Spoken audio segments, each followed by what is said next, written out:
بسم اللہ الرحمن الرحیم. میں تھوڑا سا مقدمہ بتاتی چلوں کہ شیطان جو ہے در حقیقت وہ جیسے سب جانتے ہیں کہ وہ اللہ کی ایک اچھی مخلوق تھا، اور پھر اس کے بعد جب اسے کہا گیا سجدہ کرنے کے لیے اور ساری بات ہوئی تر اس سے گناہ ہوا اور اسے نکالا گیا. جب اسے نکالا گیا تو اس نے پروردگار عالم سے یہ کہا کہ اے پروردگار میں تیری سلطنت سے نکلتا ہوں، یعنی جنت سے نکلتا ہوں، لیکن جب میں تیری جنت سے نکلتا ہوں اور میں اطراف میں نظر کرتا ہوں، آگے پیچھے دیکھتا ہوں، تو مجھے کہیں پر بھی تیرے سوا کچھ نظر نہیں آتا.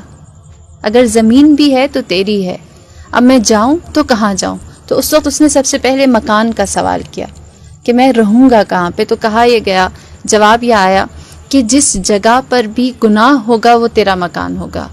تو اس نے کہا اچھا میرے لیے خوراک کیا ہوگی، میں کھاؤں گا کیا؟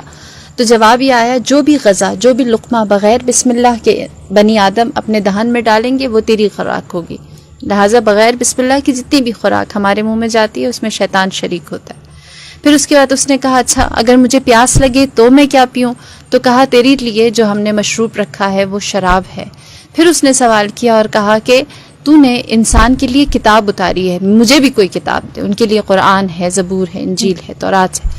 تو اس وقت کہا یہ گیا کہ تمہارے لیے جادو ٹونا کی کتاب ہے. پھر اس نے سوال کیا اور کہا کہ تو نے انسان کے لیے دعا کا راستہ رکھا ہے، وہ جو 4 سمتوں سے اس کے اختیار دیا گیا ہے، اور اللہ نے جو 2 سمتیں انسان کے لیے رکھی، ایک دعا اور دوسرا سجدہ ہے. صحیح. تو ان کو ہتھیار دیا ہے دعا کا اور سجدے کا، مجھے بھی ہتھیار چاہیے. تو اس وقت یہ جواب دیا گیا کہ تمہارے لیے سب سے زیادہ مضبوط ہتھیار عورت ہے، جس کے ذریعے تم انسان کو، بنی آدم کو، اولاد آدم کو گمراہ کر سکو گے.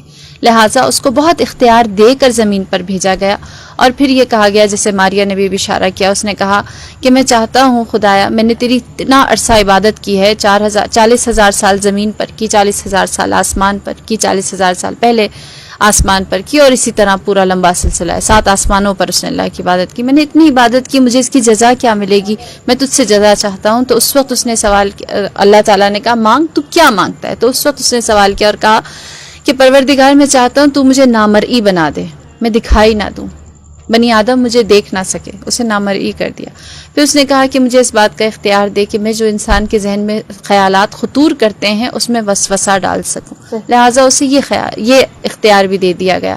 پھر اس نے کہا کہ پروردگار مجھے یہ اختیار دے کہ میں انسان کے خون میں روان ہو جاؤں.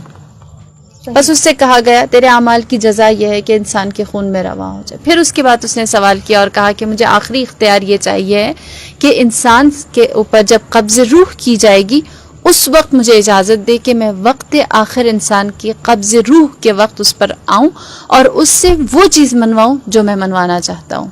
لہٰذا شیطان کو یہ اختیار بھی دیا گیا. رہی بات کہ کیوں یہ اختیار دیا گیا، وہ عبادت جو اس نے اتنا عرصہ اللہ کی تھی اس کی جزا کے طور پر.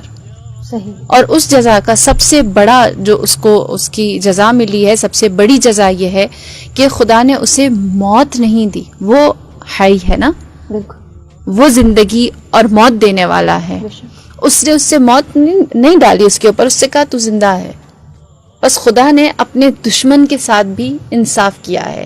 بس جب شیطان کے اوپر ہم نظر کرتے ہیں، اور اگر کبھی آپ شیطان کے اوپر ریسرچ کریں، آپ دیکھیں جتنا ہم شیطان کو جانتے ہیں نا، جتنا اس کے بارے میں ہمیں اس کی ہسٹری اور اس کا ہمارے اوپر حملہ اور اٹیک کرنے کا طریقہ اور اس کی اولادیں، اور پھر اس کے بعد وہ کن انداز سے کس طرح حملہ کرتا ہے، یہ ساری چیزیں پڑھتے ہیں، اتنا زیادہ شیطان کی جتنی شناخت ہوتی ہے اتنی رحمان کی معرفت ہوتی ہے کہ خدا نے شیطان کے ساتھ کیا رحمانیت دکھائی ہے. بس اس کی سب سے بڑی وجہ یہ تھی کہ خدا رحمان و رحیم اور منصف اور انصاف کرنے والے نے اس کو اس کے اعمال کی جزا کے طور پر جو اس نے مانگا سب کچھ دے کر مسلح کر کے بھیج دیا.